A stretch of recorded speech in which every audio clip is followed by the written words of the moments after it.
Hello guys, welcome to my channel explain more Hindi. आज हम 2025 में एक हॉरर थ्रिलर मूवी वुल्फमैन की बात करेंगे। इसको IMDb पर रेटिंग मिली है 5.6 आउट ऑफ 10। तो चलिए मूवी स्टार्ट करते हैं।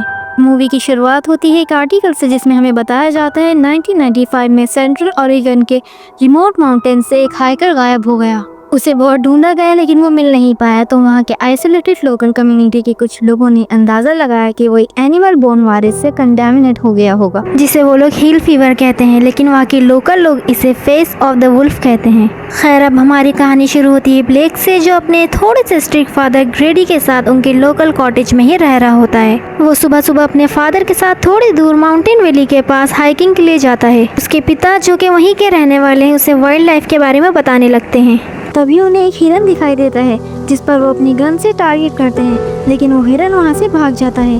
अब ब्लेक उस हिरन को शूट करने के लिए दूसरी तरफ जाता है, लेकिन हिरन वहाँ पर मौजूद नहीं होता। जब ब्लेक देखता है तो वहाँ पर उसे एक अजीब सा फिगर दिखाई देता है। ब्लेक के डैड वहाँ पर आ जाते हैं और उन्हें भी उस क्रिएचर की प्रेजेंस फील होती है। वो दोनों देखते हैं तो उन्हें वहाँ पर वही हिरन मरा हुआ दिखाई देता है जिसे किसी ने चीर फाड़ करके मार दिया होता है। हिरन की ये हालत देख के ब्लैक के डैड डर जाते हैं। ब्लैक अपने पिता से पूछता है कि वो क्या था। वो उसे कहते हैं कि कुछ नहीं, वो बस एक भालू था। उसके बाद वो दोनों घर आ जाते हैं। रात में ब्लैक अपने पिता ग्रेडी को अपने कम्युनिटी के दोस्त से कुछ बात करते हुए सुनता है। ग्रेडी अपने दोस्तों को बताता है कि उसने उस हाइकर यानी शुरुआत वाले हाइकर को, जो कि एक वेयरवुल्फ बन चुका है, उसे देखा था। इसे सुनकर उसका दोस्त भी परेशान हो जाता है। इसके बाद कहानी 30 साल आगे बढ़ जाती है और हम ब्लैक को अपनी बेटी जिंजर के साथ देखते हैं। ब्लैक अपनी बेटी से बहुत प्यार करता है। ब्लैक की वाइफ यानी कि शार्लेट अपने काम में बहुत ज्यादा बिजी रहती है, तो ऐसे में ब्लैक ही अपनी बेटी को संभालता है। जब शाम को शार्लेट घर आती है तो वो ब्लैक को कुछ डॉक्यूमेंट्स देती है जिसके अंदर उसके ओरेगन वाले कॉटेज की थी और उसके डैड ग्रेडी के डेथ सर्टिफिकेट्स थे, जो एक अरसे से मिसिंग थे और अब स्टेट ने भी उन्हें मरा हुआ डिक्लेयर कर दिया था। ब्लैक अपनी वाइफ को अपने डैड का रिलेशन के बारे में बताता है। वो बचपन ही से उन्हीं के साथ रहा और जब बड़ा हुआ तो उन्हें छोड़कर चला गया, जिसका उसे अभी भी दुख है। और अब ब्लैक अपनी फैमिली को अपने फार्म पर लेकर जाता है, लेकिन उस फार्म पर जाने का रास्ता ब्लैक को नहीं मिल रहा होता। ब्लैक को ट्री हाउस पर एक आदमी दिखाई देता है। फिर डायरेक्ट ब्लैक को बताता है कि ये वाला रास्ता बंद कर दिया गया है। वो उसे दूसरे रास्ते के बारे में बताता है और कार में बैठने लगता है, लेकिन शार्लेट ब्लैक से उस आदमी को गाड़ी में बिठाने के लिए मना कर रही होती है क्योंकि उस आदमी के पास गन होती है, लेकिन ब्लैक उसे काम करता है। खैर, वो लोग आगे बढ़ते हैं और आगे जाकर उन्हें वही क्रिएचर दिखाई देता है। उस क्रिएचर को देखकर ब्लैक घबरा जाता है और उनकी गाड़ी डिसबैलेंस हो जाती है। वो जंगल की ढलान में जाकर गिर जाती है। गाड़ी उल्टी होने से ब्लैक गिर जाता है। वो शार्लेट और जिंजर को गाड़ी के ऊपर भेज देता है। ब्लैक गाड़ी के साइड मिरर से उस क्रिएचर को अपनी ओर आते हुए देखता है। वो क्रिएचर उस पे हमला करता है, लेकिन गाड़ी की विंडो की वजह से ब्लैक बच जाता है। वो क्रिएचर डेरिक को चीर फाड़ करके मार देता है और अपने साथ खींचकर ले जाता है। इतने में ब्लैक अपनी फैमिली को जंगल से लेकर भागता है और अपना कॉटेज ढूंढने लगता है। थोड़ी देर बाद उन्हें वो कॉटेज मिल जाता है। वो कॉटेज की ओर बढ़ने लगते हैं। इतने में वो क्रिएचर उनका पीछा करने लगता है। वो लोग कॉटेज के अंदर इंटर होते हैं और ब्लैक जल्दी से दरवाजे और खिड़कियां बंद कर देता है। ब्लैक बोलता है कि उसे नहीं पता वो क्या था, उसे लगा वो बस एक जानवर था, लेकिन वो अपने पैरों पर खड़ा था।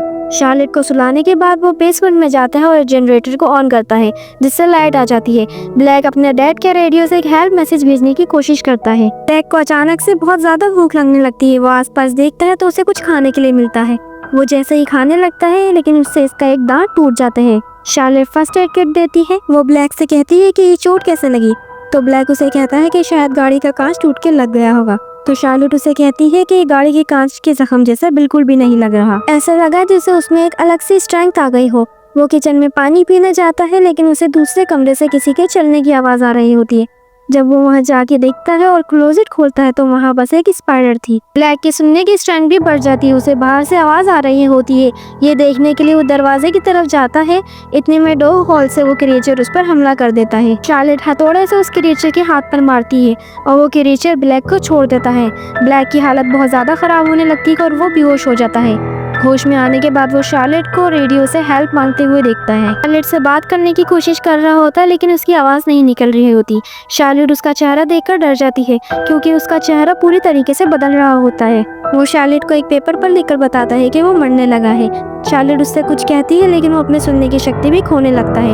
इतने में जिंजर ब्लैक का हार्ट नोटिस करती है, जिससे काफी ज्यादा खून निकल रहा होता है। शार्लेट उसकी बैंडेज उतारती है और देखती है कि उसका पूरा हाथ सड़ने लगा है। ब्लैक काफी ज्यादा गुस्सा हो गया था और गुस्से में अपना हाथ काट काटने लगता है। शार्लेट काफ़ी ज़्यादा परेशान हो जाती है।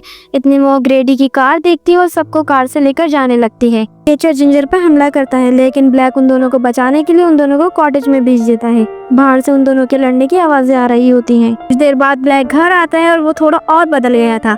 उसे वॉमिट आती है जिसमें से उस जानवर की उंगली निकलती है। वो एग्रेसिवली शार्लेट की ओर बढ़ता है, लेकिन वो शार्लेट को छोड़ देता है। इतने में वो जानवर भी घर में घुस जाता है और ब्लैक से लड़ने लगता है। शार्लेट ब्लैक की मदद करने के लिए जानवर को मारने के लिए आगे बढ़ती है, लेकिन वो जानवर शार्लेट और जिंजर को हमला करने के लिए आगे बढ़ता है। इतने में ब्लैक बीच में आ जाता है। ब्लैक उस जानवर से लड़ने लगता है और उसका गला काट देता है। जब ब्लैक उस जानवर के हाथ और पैर देखता है तो वो और कोई नहीं, ब्लैक के पिता ग्रेडी ही होते हैं। ब्लैक अब बाहर चला जाता है। जिंजर शार्लेट से पूछती है कि डैड को क्या हुआ, तो शार्लेट उसे बताती है कि उसके ग्रैंडफादर शिकार करते हुए एक दिन गायब हो गए थे और सभी ने ये सोचा कि वो मारे गए हैं, लेकिन वो बीमार हो गए थे जैसे तुम्हारे पिता हो गए हैं। डी ने ही ब्लैक को इन्फेक्ट करके ऐसा बनाया होता है। जिंजर उससे कहती है कि उसे उसके डैड चाहिए, लेकिन शार्लेट उसे मना कर देती है और अब ब्लैक पूरी तरीके से बदल जाता है। वो उन दोनों का पीछा करने लगता है, लेकिन वो दोनों शेल्ट में छुप जाते हैं। अब ब्लैक जो कि एक वुल्फ मैन में बदल जाता है, उसका पैर एक ट्रैप में फंस जाता है। ये देखकर वो दोनों वहाँ से भाग जाती हैं। वो वुल्फमैन उस ट्रैप से अपना पैर छुड़ाने के लिए उसे काट देता है और उन दोनों का पीछा करने लगता है। तब वो दोनों गाड़ी के पास आती है जहाँ पर उनको डेरेक की लाश मिलती है। शार्लेट अपनी गन ढूंढती है और उसे अपने पास रखती है और वो दोनों उसी ट्री हाउस में जाकर छुपते हैं जहाँ ब्लैक बचपन में छुपा था। अब वुल्फमैन भी वहाँ पर आ जाता है, लेकिन वो हमला नहीं करता। वो चाहता है कि अब सब यहीं पर रुक जाए। शार्लेट भी उस पर गन से फायर नहीं कर पा रही होती, इसलिए ब्लैक उन पर झूठा हमला करता है, जिससे शार्लेट घबराकर उस पर फायर कर देती है। ब्लैक उसी वक्त वहाँ पर मर जाता है और फाइनली इस कर्स्ड का रूप अब खत्म हो चुका होता है। वो दोनों पूरी तरीके से टूट जाती हैं और अब वो दोनों उस जगह पर गई थी जहाँ पर ब्लैक ने उन्हें ले जाने का वादा किया था। और अब ये कहानी यहीं पर खत्म हो जाती है।